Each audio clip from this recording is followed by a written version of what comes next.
Olá, hoje no Almanac nós recebemos o gerente de Relações Institucionais da Braskem, o senhor João Rui Freire, que vai bater um papo com a gente a respeito de plástico verde. Boa noite, Freire. Boa noite, telespectadores. Boa noite, Jorge. É um prazer estar aqui com vocês e ainda mais falando desse nosso de orgulho projeto, né? Um projeto causa muito orgulho para nós. Olha, uma grande honra para nós ter aqui hoje para a gente conversar sobre o plástico verde. E eu queria te perguntar assim de início mesmo, bem para o início nós vamos voltar. Quando é que começou, onde surge a ideia de a gente lidar com isso assim? Na realidade, eu poderia começar com o início da história da própria Braskem. A Braskem, no processo de formatação, de reconstrução da petroquímica nacional, em 2002 se forma a partir de 6 empresas na Bahia. Mas ela já se forma pela própria cultura da nossa acionista maior, Odebrecht, já se forma com um espírito de inovação.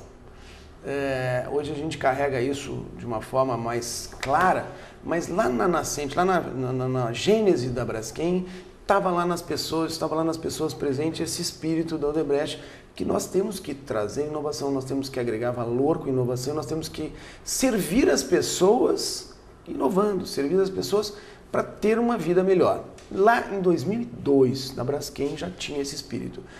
Claro, o projeto em si, nos reportamos lá em 2004, 2005 mais fortemente, depois que aprovado no Conselho de Administração, porque era um projeto sonhador. Na realidade, a matéria-prima para o plástico verde é uma patente muito antiga, da década de 60.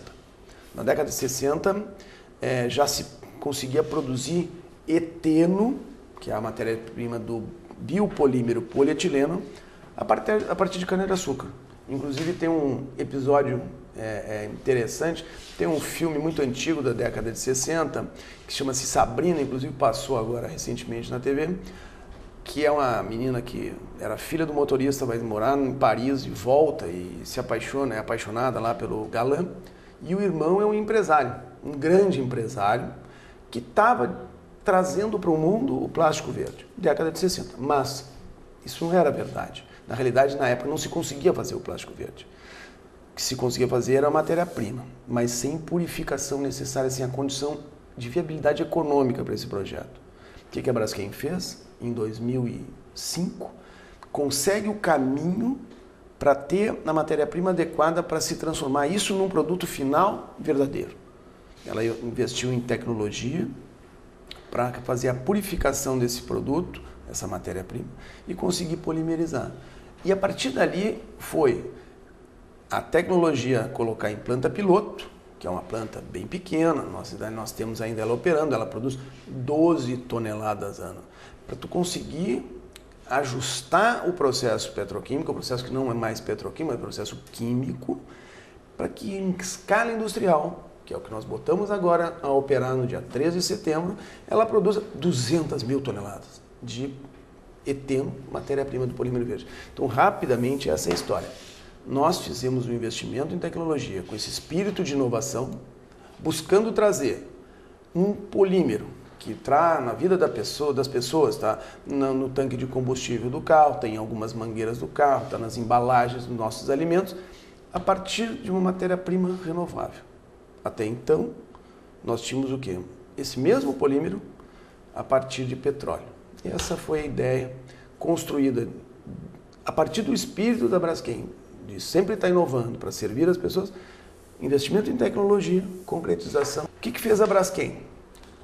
A partir do etanol, que vem da cana-de-açúcar, que cresce porque a cana-de-açúcar absorve CO2 da natureza. CO2 é o gás efeito estufa, aquele que está aquecendo nosso ambiente.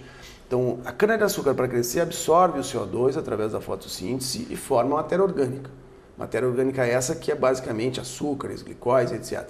Isso aí, numa usina de produção de álcool, é fermentado, se extrai o álcool, etanol, que praticamente os mesmos 2 carbonos daquele do petróleo.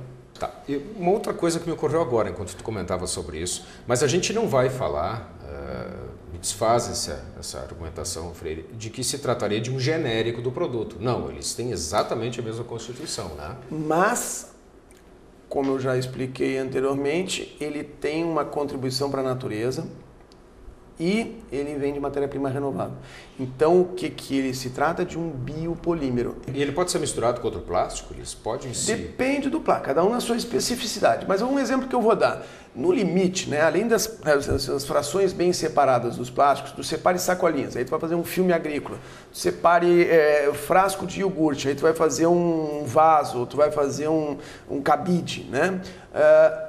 Material todo sujo, aquele que não dá mais, a embalagem do frango, a embalagem do presunto, tudo misturado. Hoje em dia, e aqui no Rio Grande do Sul nós temos um empresário que desenvolveu uma tecnologia muito interessante, uma máquina robusta, que é capaz de pegar toda essa miuçalha, que não tem valor para ninguém, porque está sujo, tá, né? Só que a gente moe, lava, bota numa máquina que faz madeira de plástico. Tu olha assim, tu não acredita. É igual a madeira. Nós estamos no Jardim Lutzenberg, com todo o mobiliário de bancos, vasos, floreiras, lixeiras, todo de material reciclado. E não é biodegradável. Vai durar 400 anos aqui. Diferentemente de madeira. Nada contra a madeira. Ou seja, não é bem assim. Não é bem assim. Então, esse plástico polímero, o biopolímero verde, não é biodegradável. Ele vai te servir até que tu queira que ele vire energia, porque ele é energia. E o que a gente mais valoriza, na realidade, para a gente poder viver a nossa vida como ser humano, é a energia. Além dos outros, para produzir tudo é preciso energia. Então, esse paradigma biodegradável, acho que a gente tem que trabalhar para desmistificar ele um pouco e mostrar que o que dura é que é bom, e não o que se degrada. Bom, a gente veio até aqui o que nós já temos. E o futuro? Então, a pesquisa, né? A Braskem está extremamente focada em produzir outros polímeros, né? Porque, como eu te disse, o polietileno tem a aplicação em alguns produtos. Temos um outro polímero que nós já produzimos a partir do fóssil, que são 3 carbonos e não 2 carbonos, como o outro. Então, são 3 carbonos que são polimerizados, que tem uma característica de maior espectro de aplicação, né? Ele pode ser usado em peças técnicas, ele pode ser usado em uma gama de produtos um pouco mais sofisticados. Nós estamos investindo pesadamente para desenvolver, então, o polipropileno verde e outra gama de produtos que ainda são inícios de projetos para focar. Porque a nossa posição, nosso posicionamento, hoje aprovado e divulgado, estão nas ruas aí o nosso novo posicionamento, a Braskem vai ser líder em química sustentável. Depois eu explico um pouco o que é isso.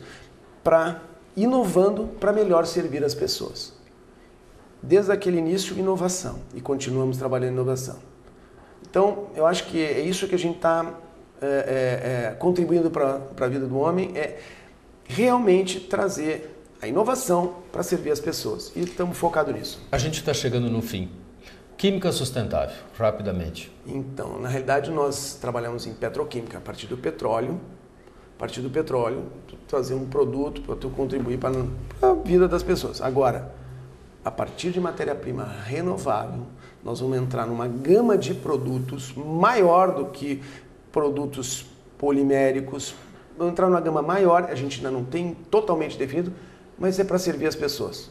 Buscando inovação, que estava lá na origem da Braskem, para servir as pessoas. O que nós vamos buscar? Porque quem nos diz é a sociedade, quem nos diz é o mercado. Mas principalmente para contribuir realmente para a vida das pessoas. Tá ok. Essa é a Braskem. Obrigado, João Rui Freire, gerente de relações institucionais da Braskem. Perfeito. Falei de novo no institucionais. Obrigado por tê-lo aqui no Almanac. Muito obrigado. Uma boa noite para todos. Ok. Obrigado pela sua audiência. Fique conosco e nos encontramos em nosso próximo programa. Boa noite.